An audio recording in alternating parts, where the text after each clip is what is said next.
The Reserve Bank of India likely sold dollars via the state-run banks as the rupee approached a record low against the dollar today. The rupee fell to as low as 57.20 to the dollar, not far from the record low of 57.32 that was hit on Friday in the intraday markets.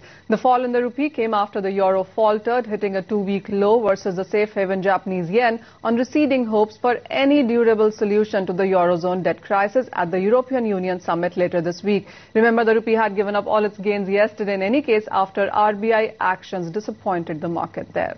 Let's also get in Abhishek Goenka. He is CEO India Forex Advisors and he joins us on a Mumbai phone line. Abhishek, hi, welcome to the show. The RBI disappointment yesterday, the euro declining ahead of the EU summit, all of that, where does put rupee really?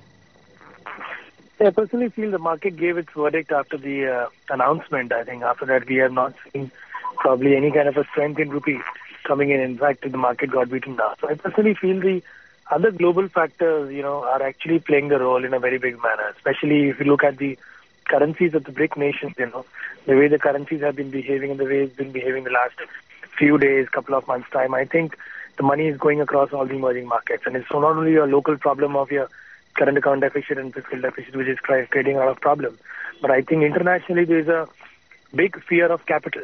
And till the time is there, I think the rupee will maintain its weakening spree. And Manisha, as I said a few months back, we are looking and heading towards 58 again.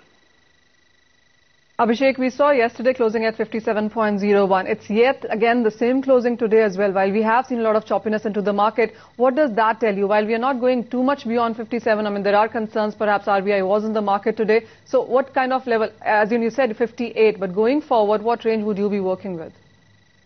See, I would stick with a slight bearish range in the market. I would say that in the next 6 months, the range could be as wide as 55 to 60.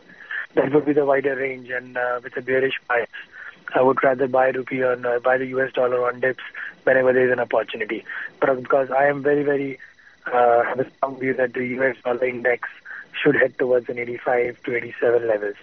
So looking at the current levels that the dollar index rupees have been holding at 57, so I think when we are heading towards 85, 86, and the euro dollar goes down to say below 120, then definitely rupee will also follow course.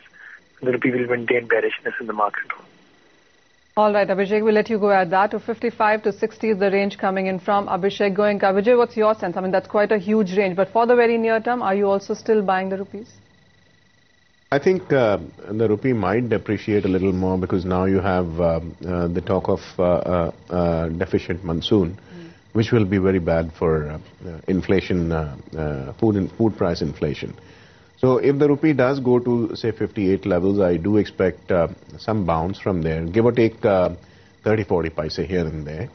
I think it could appreciate all the way to possibly 56.5 or so. And then we need to take a call as to what really happens. But I don't see it sinking below 60. I would be very happy to buy the rupee and short the USD at 59 or 60 levels. Vijay, what's the sense coming in for euro as well? Because it's very typical that ahead of any European officials meeting, we do see Europe perk up, but then it's invariably a profit taking from those levels. You're right, Manisha. The euro is stuck in a range. 1.21 remains a level to watch, and on the other end, it's 1.2450. Unless you see a drawdown or a breakout beyond these levels, I think it's difficult to take a call as to which direction there would be a bigger move. Now, the euro needs to basically close above 1250 for at least 2 consecutive trading sessions for there to be a unilateral move. And I think the probability of that happening is reasonably fair because I've been maintaining that people have been writing the obituary of the euro a little too prematurely. There could be a surprise spike. All right, Vijay, we'll let you go at that. Thank you so much for joining us. So that's the view coming in for the rupee from our experts. Further decline, people are talking about 58, 59, even 60 on the higher side. That could be the trajectory for the Indian rupee in going few days.